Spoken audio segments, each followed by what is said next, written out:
Cannabis Common Sense, the show that tells the truth about marijuana and the politics behind its prohibition.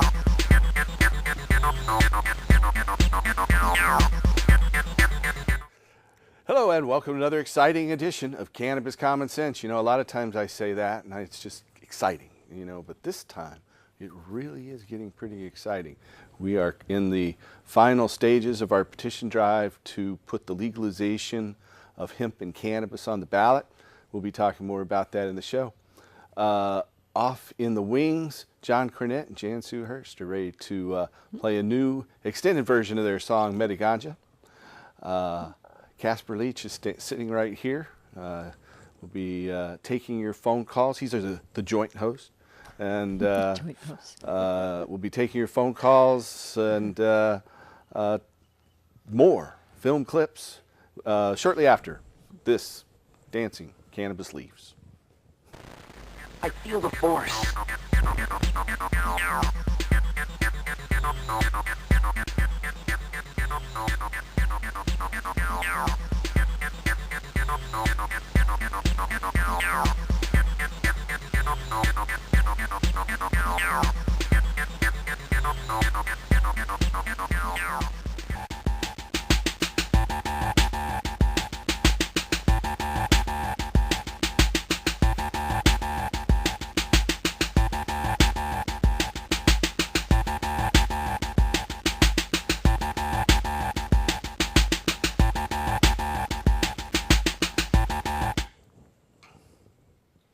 And here is John Cornette and Jan Sue Hurst. A rose by any other name is still a rose. This is Mediganja. We would like to replace marijuana with the word Mariganja, which is a very positive and uplifting word. And we want to bless the ganja weed with this song.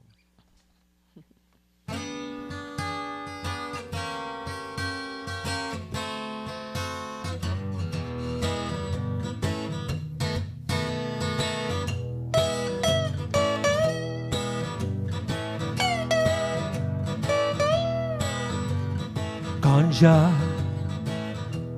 we want Mediganja. Ganja, we want to grow Mediganja. Stick it in the ground, water it down, Mediganja.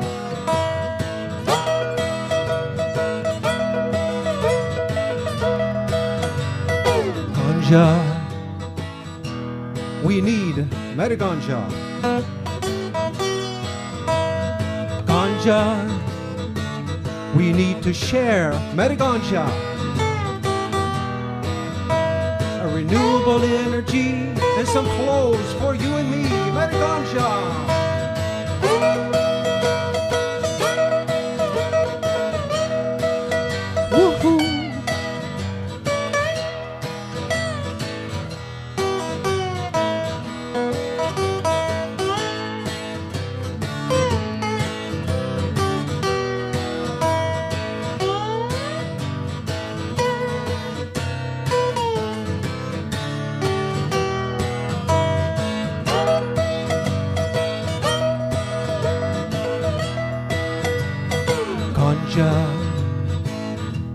We like Mediganja. Ganja, we like to use Mediganja. For food or medicine, prohibition must end. Mediganja.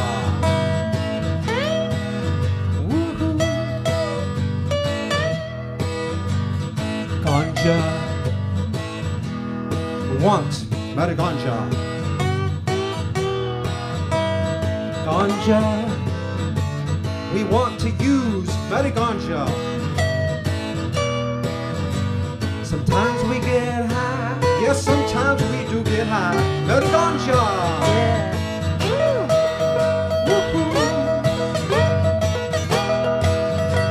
It's cannabis and hemp.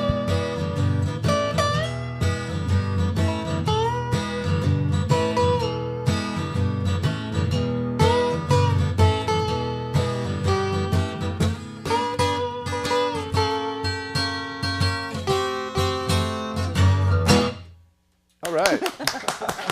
Nice little exit there. Very nice. Thank you. Very That's, nice. John Connett, James Very too. Howdy, Casper. Happy welcome Friday. back, and Thank you. welcome the viewers. If you have a question or comment for us tonight, you can call us at 503-288-4448. That's 503-288-4448. We have pretty interesting news for you tonight. We're closing in on about 145 to 150,000 signatures on our Oregon Cannabis Tax Act petition. We estimate we're going to need about 160,000 to be sure we've topped the minimum number of signatures. Right now, the minimum number of signatures needed to qualify a statutory initiative in the state of Oregon is 87,213. After our early turn-in by what was a March 25th deadline, we've had about 55,500 signatures certified. So we need about another 31,000. And since the end of that early turn-in period back on May 25th, we have turned in another 32,000 signatures already to the Secretary of State, and we're gathering more. And we estimate we'll raise another 30 to 40,000 signatures, but we need your help to do it. You can go to our website right there on your screen, cannabistaxact.org, and print out our petition. You can sign it and mail it right in to us. In fact, we just did a huge mailing to 12,100 households out there with the help of the United Food and Commercial Workers Union. In fact, we got an endorsement last week, as some of our viewers know, from the United Food and Commercial Workers Union, Local 555, which is Oregon's largest private sector union.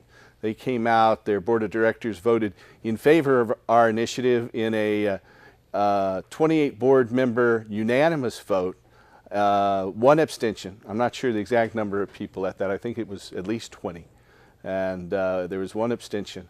But aside from the abstention, it was a unanimous vote to endorse the Oregon Cannabis Tax Act initiative. Of course, we believe that's because it is going to create tens of thousands of living wage jobs with benefits in the new hemp and cannabis industries.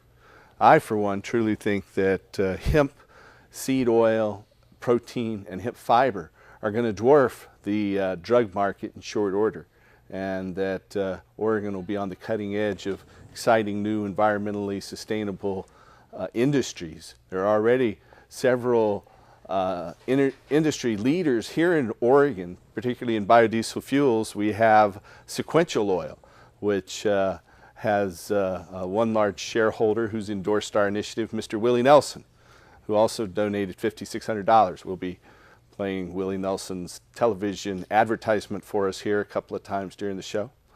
But we urge you to get involved in our campaign. Come down to our office, go to the website, or give us a call at 503-235-4606. We have exactly 2 weeks from today, to turn in the total additional signatures. Now, since we turned in our early signatures and had over 55,000 validated, we've now turned in more than the minimum number of signatures to above what we had turned in the first setting. So now we're actually working on what I like to call the buffer of the buffer. And so we need your help. This is a crucial point for us here. Please go to our website, print out that initiative, mail it in to us, and if you see our petitioners out there, show them some love. And if you haven't previously signed the petition, please sign it and help us restore him. Yep. So we have a phone call.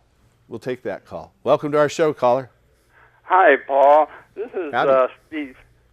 Steve Kelly again. Hey, how are last you? Week. How you doing? Very well. Good. Hey, what were the numbers that you had on that so far? I missed that.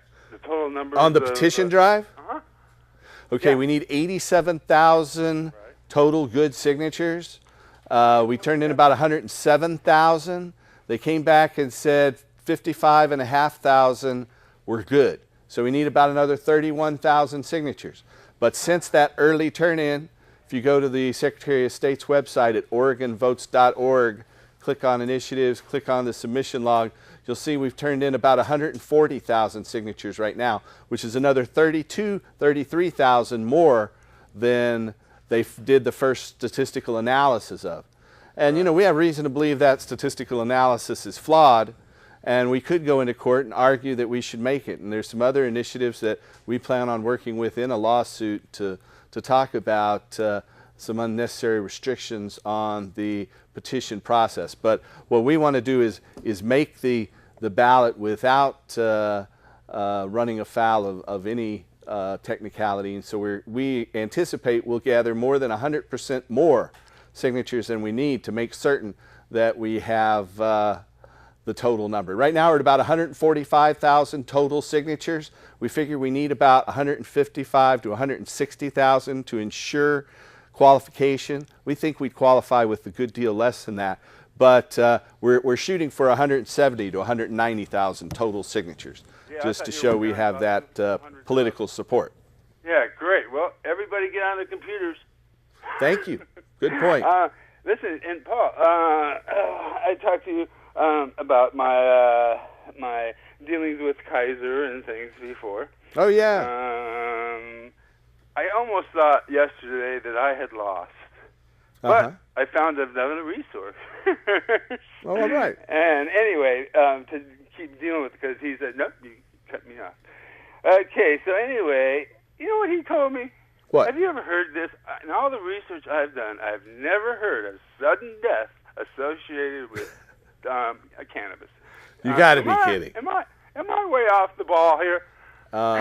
Sounds like a drug warrior to me. Well, sudden death for hemp would be at the end of a hemp It's rope. actually, you know, I think, yeah, that's right. Or At the end of a hemp rope. big bale of it fell on you, maybe. Right. But it's the safest therapeutically active substance known to man, according to the Drug Enforcement Administration's own administrative law judge, Francis Young.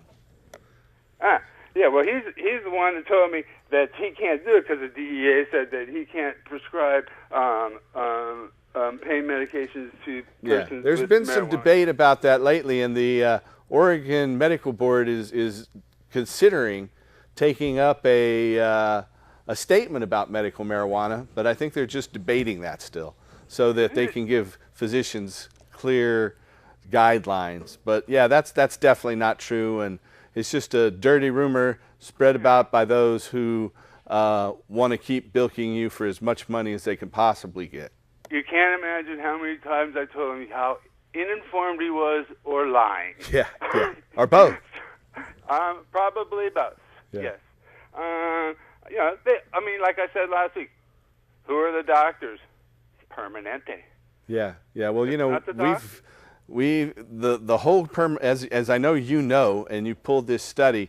They had the largest epidemiological study on marijuana about a decade ago, and they showed that the only increased condition for the use of marijuana was bronchitis. There was no more accidents, no more cancers.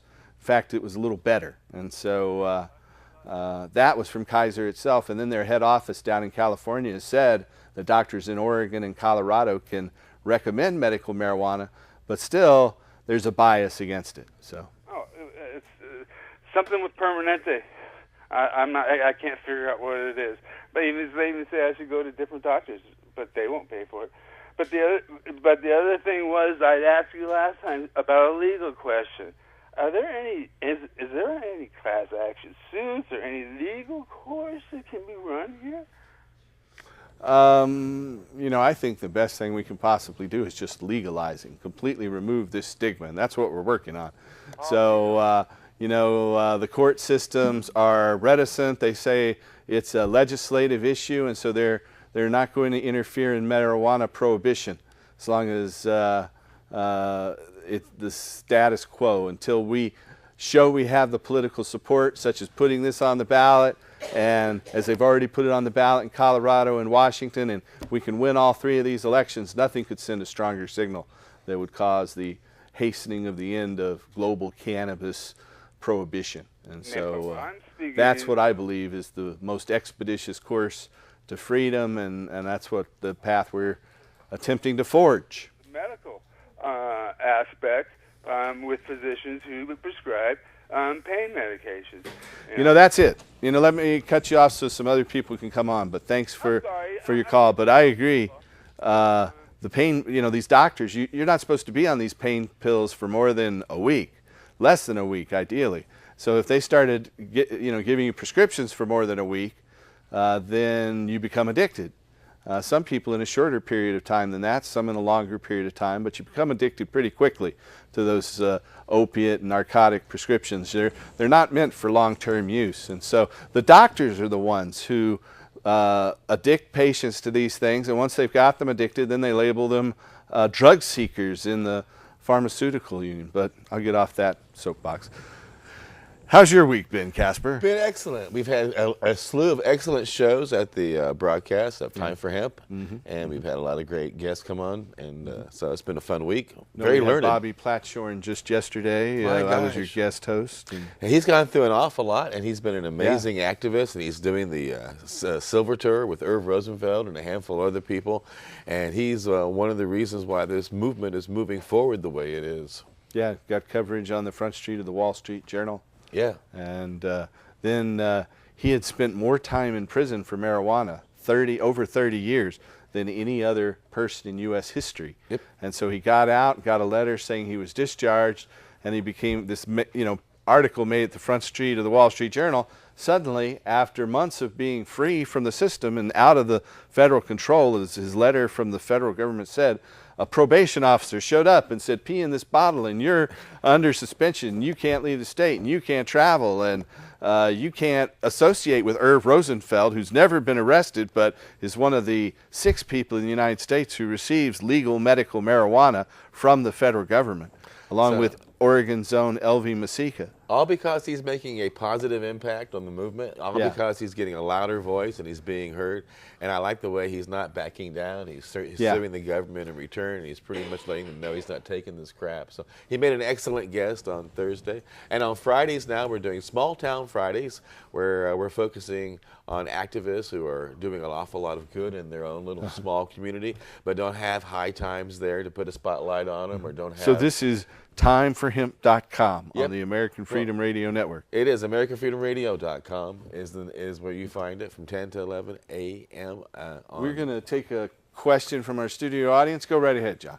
Well, it's not as much a statement, Paul, as it is, or a question as it is a statement. I, in fact, went to China and traveled pretty much, traversed across the United States on airplanes, through customs, with my cannabis. I had no problems. Yeah. Nobody gave me I a saw it hassle. growing. In fact, I went to school in China for 2 years, and the gate man at my foreign student dormitory had a little sensimilla crop right at the gate of the foreign student dormitory. And it surrounds all the Taoist and Buddhist temples all over the country. In fact, China was, the name of their country in the Middle Ages was the land of hemp and mulberry. So it wasn't till the Mongols took over in the Ming Dynasty that they renamed it from the land of hemp and mulberry to the Middle Kingdom. One last thing, Paul. Yeah. In China, when I was going there, I've been there twice in the last couple of years, and both times I brought my cannabis. And both times they found it in my bags coming across. The first person just sniffed, put it back. The lady that saw it giggled and put it back. My friends asked me before I came, they said, you really don't have to bring your medicine. We can get you the green medicine here. I said, no, I'll bring my own, thank you. And since I didn't want to bring a used pipe there, they gave me a pipe. All right. Which I gave back when I left. All right. So just for the record. Well, thank you. Thank you. I appreciate that interesting tidbit about I think it's cool the way you travel in America with your pot. Yeah, well, here at the Portland medical Airport, marijuana. They allow you to fly out with cannabis, which is a great thing. We have another call on the line, though. Welcome to the show, caller. Yeah, I was curious. So I'm part of a new union in Portland. Well, not new, but new to me. And what union is that, if you don't mind me asking? The quote-unquote drug and alcohol policy the day before yesterday. And one thing that I noticed is for just about any drugs out there besides marijuana, you're allowed to have a medical prescription for. But when it comes down to having your medical marijuana card, it's one thing that isn't. Yeah, it's different allowed. because federal drug control says that marijuana has no medicinal use at all.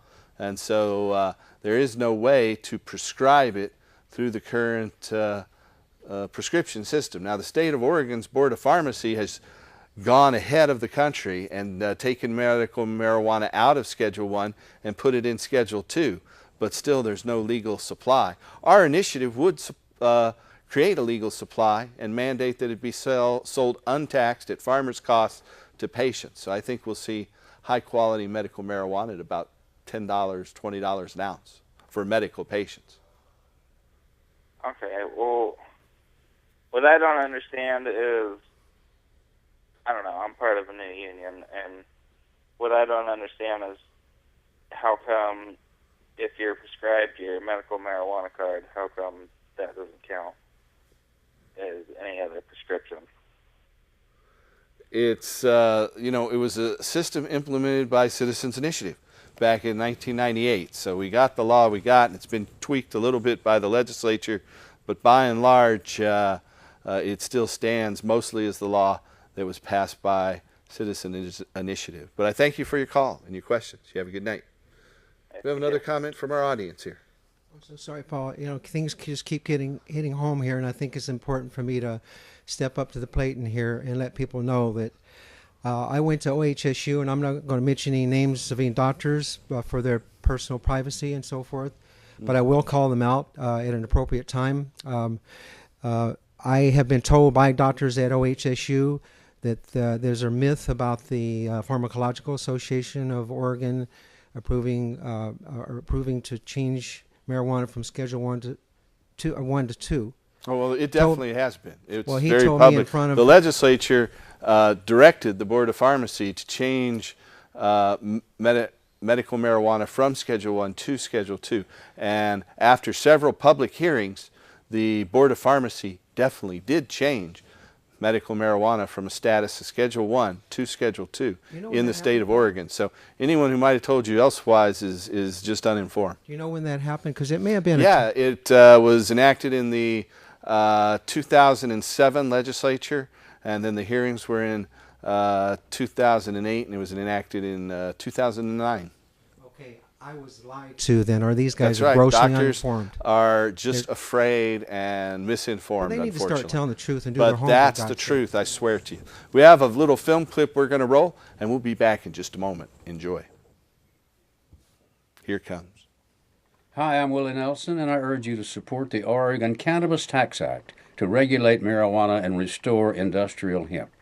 This initiative will end adult marijuana prohibition and let our criminal justice officers focus limited resources on real criminals and not on marijuana users like me. OCTA will also allow farmers to grow hemp for fuel, fiber, and food, to create jobs and help our economy. Please support OCTA. Thank you.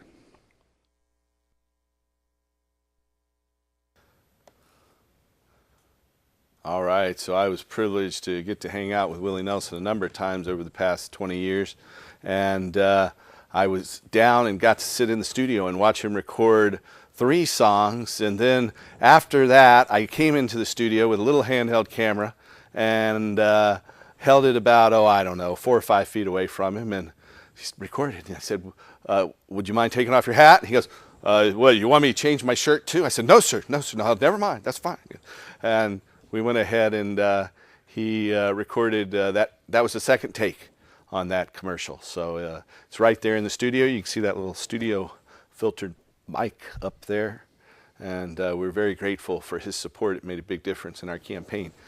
He also donated $5,600. A lot of people say, Willie Nelson, he's not from Oregon. What's he doing on there? Well, the fact of the matter is, Willie Nelson was a disc jockey in Portland for about 3 years, from 1959 to 1962.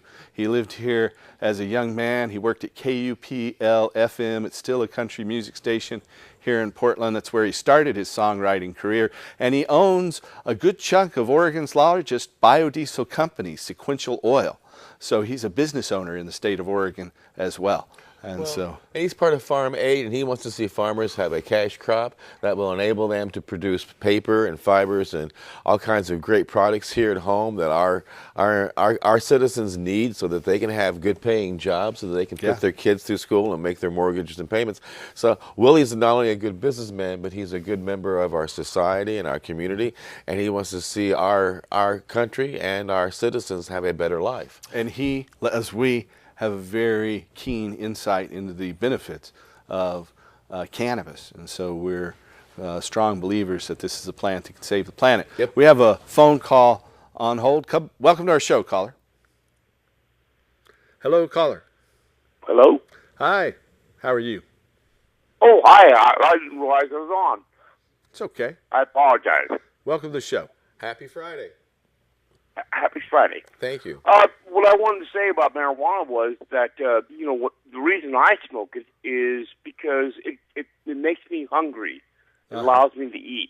Well, some of us, that's not a benefit for. A lot of people with medical, for me, I often joke, the only problem with marijuana for me is it's a gateway drug to the refrigerator. And so, but for some people, that's a life-saving factor. Is that how it is for you? It's a real benefit for you? Yeah, it is a benefit as far as, smoking marijuana. Sometimes, a couple puffs at night allows me to be hungry so I can eat. Mm-hmm. And, I'm very skinny, so it does allow me something, and I wanted to put that into you guys. Yeah, that's very a very good point. It's one of the few things that can safely and effectively increase hunger. So for people that have reduced appetite or wasting syndrome, also called cachexia, if they have this inability to eat, which can be a curse for some, cannabis can relieve that condition and make them hungry and eat nourishing food, especially for patients who are undergoing chemotherapy or on a heavy drug regimen for a variety of reasons, suppressed immune system or organ function. Yeah, that's one of the things that agitates me is that so many people think that it's for recreation and it is for medicine. Putting that out there, and I'll let you go, and I'll say good night. Thanks. Thanks for calling. Thanks for pointing that out. Yeah, you mentioned the recreation and medication. Well, I don't like the term recreation. I like the term social use. You never hear about the recreational use of alcohol. You never hear about the recreational use of tobacco. But they have this pejorative term, a negative term that marijuana use is recreational. Like instead of going play basketball or climb a hill or hike somewhere, we're going to go sit around recreationally and use marijuana. It's a social thing is what it is. I mean, especially cannabis, where it's shared socially in a circle or group. Well, I think the term recreational just imposes, and I'm not blaming you for this, or any of us, because we use it so often. But it's something that the media portrays. So it's a term just like marijuana, the term marijuana itself, which was based on highly racist lies. And the aspect that I don't like about that is that the opposite side, if they're in the war, is they use the recreational aspect of it as a way of outlawing this drug, this plant, this horrible thing.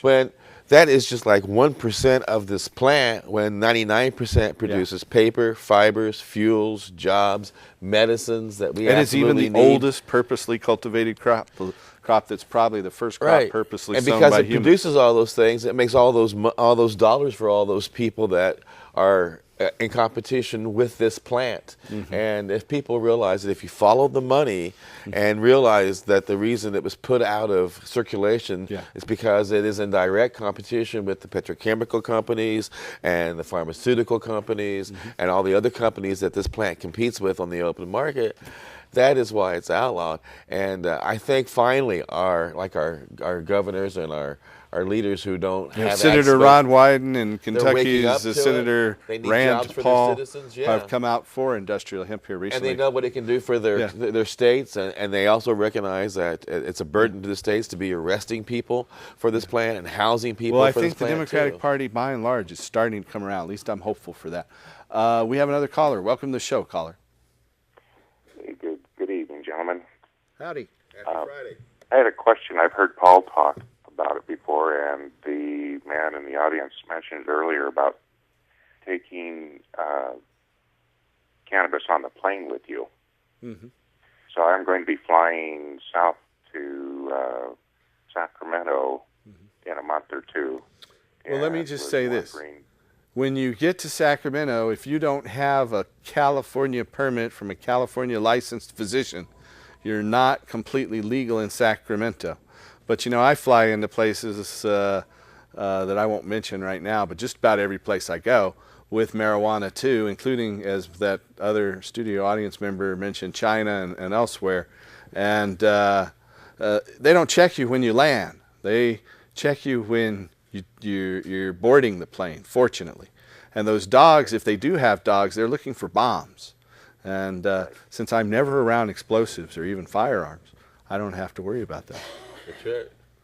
So as long as you have your medical marijuana permit with you, I recommend you keep it in your carry-on luggage and just keep your card there with it. And here at the Portland airport especially, it's legal to fly out with it. You should call your local airport and their TSA and talk to them beforehand and make sure you have their blessing. I think that a lot of times they ask you to leave it out in the plastic bag, and I never do that. I just don't want that, you know, slow down at the line. But I'm ready to deal with it if I have to, and I've had to a couple of times. But in other cases, I had one TSA agent tell me his father had a volcano vaporizer like mine, and it was the best thing for his lungs and use of cannabis, and he really supported it. So I had one TSA agent tell me that one time. I remember you saying that. Yeah. Okay, well, I appreciate the info. You're guys welcome. have a good night. You have a good night, too. And the easiest way to stay away from a bomb is not to attend an Adam Sandler movie. Good point. Just saying. Point. We have another film clip we're going to run from last March from our local television station back when we first got that Willie Nelson endorsement. Rock on. Yeah. And so we'll have that in just a minute. And so, well, here it is.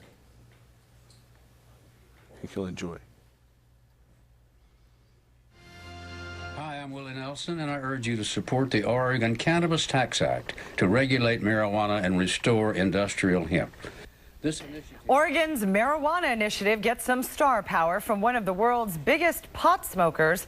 Activists are hoping that Willie Nelson's celebrity will help them collect more than 87,000 signatures to get the Oregon Cannabis Tax Act on the November ballot. He is a country legend, and he got his own Oregon medical marijuana card. Now he's asking all Oregonians for their support. Well, Casey Montoya has been following this story. I think a question comes up. How can Willie Nelson get an Oregon medical marijuana card when he doesn't live here? Good question, and you may be surprised to find out that it is actually legal. In June of 2010, the state granted access for people to all get their own medical marijuana cards. All you have to do is live here in the U.S. And now the supporters of this bill are hoping that his superstar celebrity will help them get this on the ballot. This is actually the first celebrity to be endorsing legalizing pot. Willie Nelson could be the world's most famous pot smoker, and he doesn't hide it. Let our criminal justice officers focus limited resources on real criminals and not on marijuana users like me. Nelson is using his fame to help marijuana activists in Oregon get enough signatures to put the Oregon Cannabis Tax Act, or ACTA, on the November ballot. His endorsement is a big help for us, and it's definitely raised the awareness of our initiative out there. Paul Stanford owns THCF Medical Clinics, a chain focused on helping qualified patients find doctors to prescribe medical marijuana cards. Stanford says he's helped other members of Nelson's band get their cards, and after an incident with police in Arizona a few weeks ago, Nelson decided it was time to get his own card, but it wasn't his first. He'd had a card previously through us in Hawaii, but he let that lapse, so we've renewed his Hawaii card and got him an Oregon card and a Washington and Nevada. Stanford says Nelson has chronic pain from a broken back that got him medically discharged from the Air Force. He also suffers from carpal tunnel syndrome.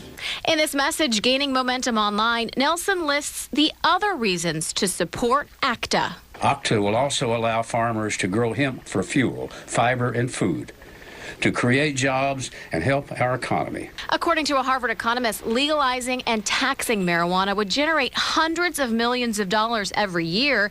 Nelson is one of nearly 56,000 patients currently in the Oregon Medical Marijuana Program. Thank you very much.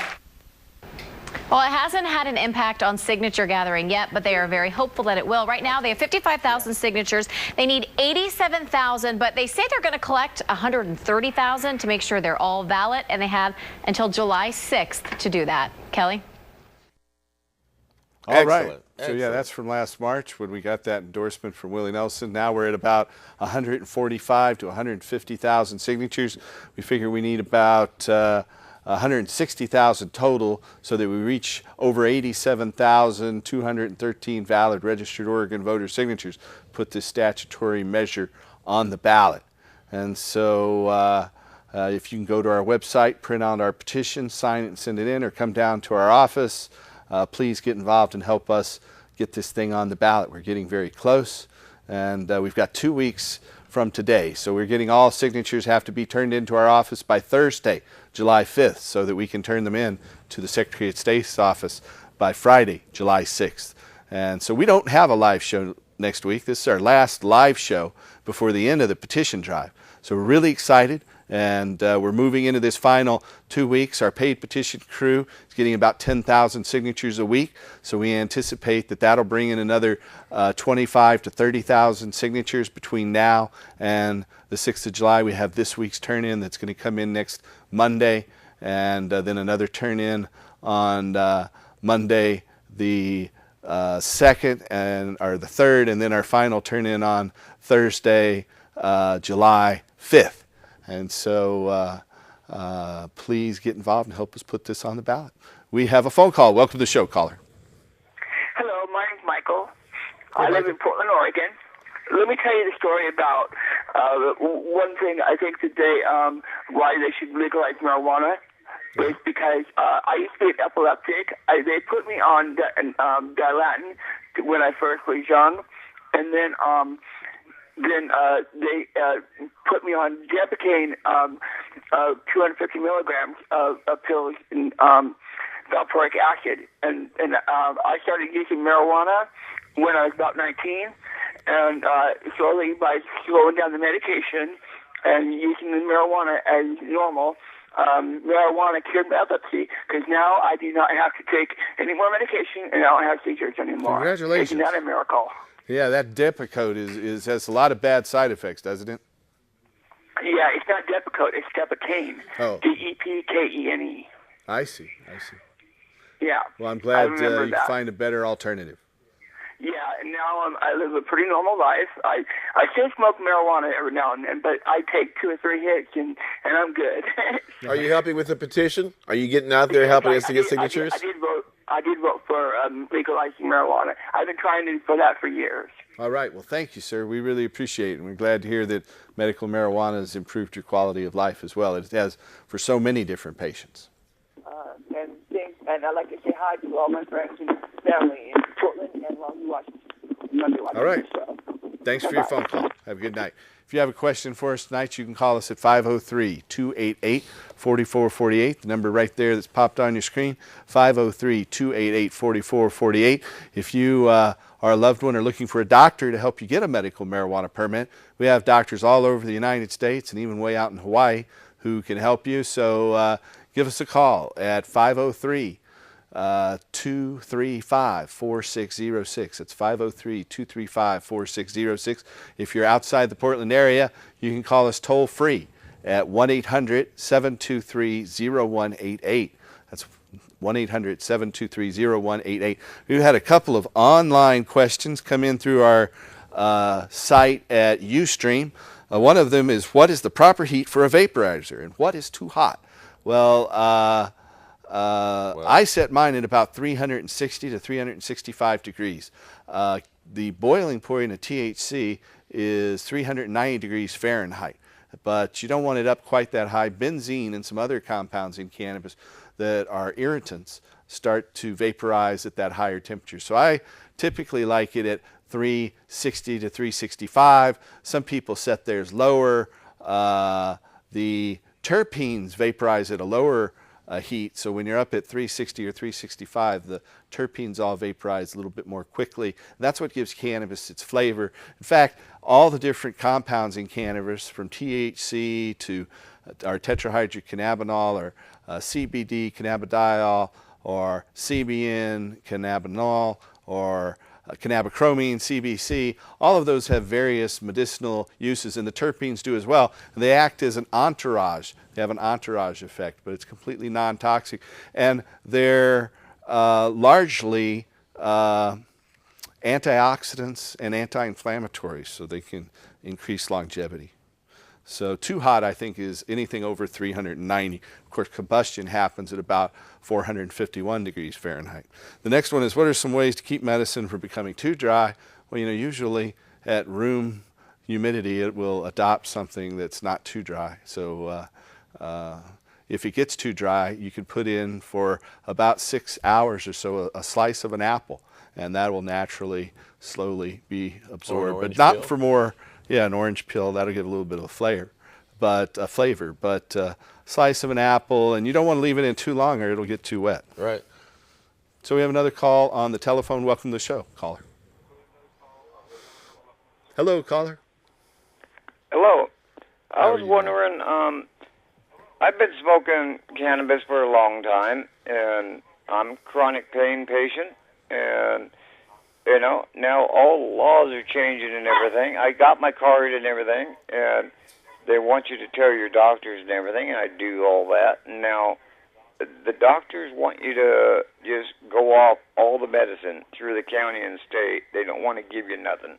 Mm-hmm. And, marijuana... I don't recommend you tell your other doctors. In fact, I don't think that it's a good idea for patients to inform their mainstream doctor. And I think it's a safe practice because there are no contraindications for cannabis. It doesn't have any interactions with any known drugs out there that would make those drugs more dangerous.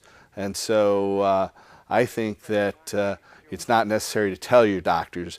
And in fact, through our facilities and with our doctors, we keep it completely private. We recommend that patients don't tell their doctors, and that way, and we won't tell them without the patient's explicit instructions to do so. But it's simply because something like that, we hear that happening all the time, where doctors actually fire their patients because they're outraged that the patient would use something like medical marijuana. Yeah, use something good for you when it's not prescribed by Eli Lilly. I'm sorry to hear that it's having negative consequences now that you've done that. But I was just, wondering why it all started like that, just because I just told the doctor like they wanted me to do, and now I'm paying the consequences. And well, we're trying to completely end marijuana prohibition. The legislature, unbeknownst to us till it was too late, through a backdoor budget bill line and thousands of pages of legislation, they increased the fee on medical marijuana patients by 100 to 150% for most of us. So they've raised the fee on the sickest and poorest people, and they're trying to raise money off the sickest people through this fee increase, where now it costs $200 to $250 for new patients to register. Under our initiative, any adult over the age of 21 would be able to legally grow their own cannabis, and medical marijuana would be sold to patients at farmer's cost, so it wouldn't be taxed, or there wouldn't be a huge profit. And so I think the price of medical cannabis would be quite low. And so all I can urge you to do is perhaps find another doctor who can take up your health care if that's possible, or help us legalize marijuana and just remove this evil, mistaken stigma. I'm already got my card and everything. What do I got to do to legalize it? Well, we have this petition, and so we're in our final stages of the petition drive, And so it would make it legal for everybody to grow it as soon as it was enacted, which would be January 1st. Then you wouldn't really need a card to grow your own, or you could buy it through stores. If you had a medical card or a doctor's recommendation, you'd be able to get it at a lower cost through both pharmacies and other marijuana distributors under our new law. It would legalize the sales to adults as well and tax that, and that would subsidize medical marijuana patients. And it would also raise 2% of the proceeds would go to support and promote industrial hemp for fuel, fiber, and food. 90% would go into the state general fund. 7% would go into a drug treatment program so that alcoholics and addicts can get the help they need, and then 1% for a drug education program. Amy, stop arresting, stop incarcerating. That saves a lot of money too. According to Harvard economist Jeffrey Myron, we'll save over $60 million a year and raise over $140 million a year in revenue, and that amounts to about 5% of the total state budget. And that's just one state. If all the states ended up doing that, my God. Yeah. Well, and that's the whole thing. I think that's why the doctors are getting told, no, don't give them no pills, just let them do, it's one or the other, and that's what I keep getting told, and that's why I think that's wrong. Well, you should look for a new alternative and shop around and see if you can get into a different system where you aren't labeled like that. But I appreciate your call, and sorry to hear about that negative consequence of your medical marijuana permit. Well, I appreciate your time, and thanks for the information. You're welcome. But I sure would like to sign the petition because I want Do you have a printer on your computer? I don't have a computer. Do you live in the Portland area? I do. Well, we have petitions in the Third Eye on Hawthorne, Mary Jane's House of Glass, a lot of the dispensaries around town, and at our office at 2712 Northeast Sandy Boulevard. We'll have somebody down at the Saturday market all weekend sitting at a table out there and some people wandering around. But if you can get a friend to go to that website, you can print it right out and mail it in to us. We, at this point, have 13 days left to get your signature in our office. So if you're going to put it in the mail, you don't want to mail it any later than June 29th or June 30th, so that we get it in there no later than July 5th, so that we can turn it into the Secretary of State the next day. The deadline for our signature drive is the 6th of July, 2 weeks from tonight. Understood. All right, thanks for calling. I appreciate your time. Good luck. And thanks for your help and time. And you're welcome. That's what we do. So if you have a question or comment for us, we're down to maybe 5 or 6 minutes to take questions, so you can call us at 503-288-4448. That's 503-288-4448. Plus, if somebody can't get out, if they're homebound, if they call your office, the petitioner will come out and get their signature, right? Yeah. Just call us at 503-235-4606. We'll figure out a way to get your signature legally and get that into our signature drive. You know, right now we've gathered about 145 to 150,000 signatures. We need at least 160,000, and then so we need 15 to 20,000 more signatures in the next 2 weeks. We believe we're on target to exceed that number, and so we will be voting on ending adult marijuana prohibition and restoring industrial hemp here in Oregon, along with Washington and Colorado will both be voting on ending the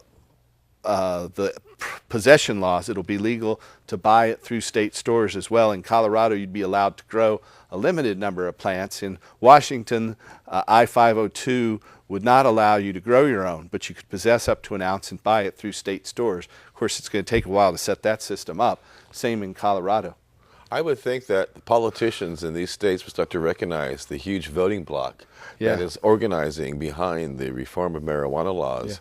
And well, after Ellen Rosenblum won the Democratic primary here, and in El Paso, Texas, Beto O'Rourke won the Democratic primary for United States Representative.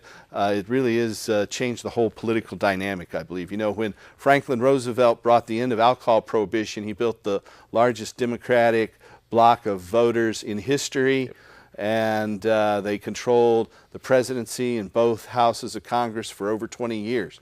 And I think when Democratic candidates embrace ending marijuana prohibition and restoring industrial hemp, the Democratic Party stands to build another huge voting bloc and control of the levers of Congress, and we can see progressive political changes take place, where we'll have universal health care, better education, less military spending, more environmentally conscious development aid, and a vast improvement in our overall quality of life. So that's what I believe will happen, and I look forward to seeing some national Democratic figures step up to the plate. In fact, we're very hopeful that 2 weeks from now at our press conference in the final turn-in of signatures at the Oregon State Capitol, that we'll have a number of prominent Oregon political figures, in addition to the United Food and Commercial Workers Union. We've got the endorsement that I announced on this show just last week from the United Food and Commercial Workers Union Local 555, Oregon's largest private sector union. And so we thank the UFCW Local 555 Board of Directors and salute their membership for having such a progressive Board of Directors, and we hope to create tens of thousands of living wage jobs with benefits within the new hemp and cannabis industries. We have a phone call. We might get one or two more in. Welcome to the show, caller. Hi, I'm 16 years old and I have chronic back pains and chronic anxiety, and I was wondering about how I would go about getting my medical marijuana card. Well, chronic anxiety is only covered in the state of California, so that's not a qualifying condition. But your chronic severe back pain is a qualified condition, and all you have to do is have a medical history, X-rays or X-ray reports that validate, degenerative changes in your back, and then work with doctors to get a medical permit. We have doctors who keep that completely private, and we have helped over 100,000 patients all across the country get their card, including over half of the patients here in the state of Oregon. So we would be happy to help you. You can call us here in Portland at 503-235-4606. That's 503-235-4606. Or you can call us toll free at 1-800-723-0188.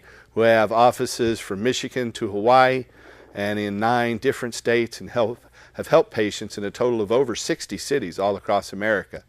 So we'd be happy to help you. And in fact, we want to also give a big thank you out to the patients who've supported us, because that is how we've been able to afford to finance this petition drive to make life better for patients and for all Americans, help restore freedom and justice in America, and restore hemp. So we want to thank all the patients out there who come to our clinics, that we've been wise stewards of those resources, and we've been able to finance this petition drive with your help. And I'd like to thank you for making that possible. And so well, I appreciate what you guys are doing, and so thank you. All right, thanks for your call. We are down to less than 5 minutes later. You want to say something about Time for Hemp and your radio show and your video archives that we're putting online slowly but surely? It is. We're finally getting the old TV show from 1991 up, where we had Willie Nelson on as a guest and Dr. Tim Leary, and we got the interviews with Steve Bloom and Keith Struck when they were just young whippersnappers. Jack Hare and Captain Ed Adair and Gateway Galbraith. All the founding fathers of the marijuana movement are coming out, and they're popping up on timeforhemp.com. So the archive is getting larger, and then I'm also building up the archive of Cannabis Common Sense. I direct them from the site there to here, and then we're also getting all the radio broadcast up on timeforhemp.com into the archives. And if you go to iTunes, you can find all of our podcasts in iTunes. We got a Time for Hemp music podcast. And you have a new live show every weekday, Monday through Friday, 10 a.m. Pacific time. Yep, Monday through Friday, 10 to 11 a.m. Pacific Standard, 1 to 2 p.m. Eastern Standard. You can find us on AmericanFreedomRadio.com and on AM, FM stations all across America. So iTunes, you can find all of our back shows, and all of our archives are found at timeforhemp.com. And Time for Hemp is live every Monday through Friday. The idea is to put a focus on ending prohibition. All the great guests that come on to the show is what makes the show so fantastic. It's a point of reference to use when you're trying to look for material or trying to help change minds in your neck of the woods. So that's what it's all about, making marijuana, i.e. hemp, an industrial cash crop that our farmers can use, and a medical marijuana as a resource that doctors can use to help with ailments all across America. Okay, I'd like to thank you folks for tuning in. We will have a recorded show next week. Our next live show will be shortly after we turn in our final batch of petitions and have a big press conference down at the state capitol on Friday, July 6th. Thank you guys for watching. Tune in next time and help us restore hemp. Here's Malachi with a nifty banjo solo. Thanks, Malachi.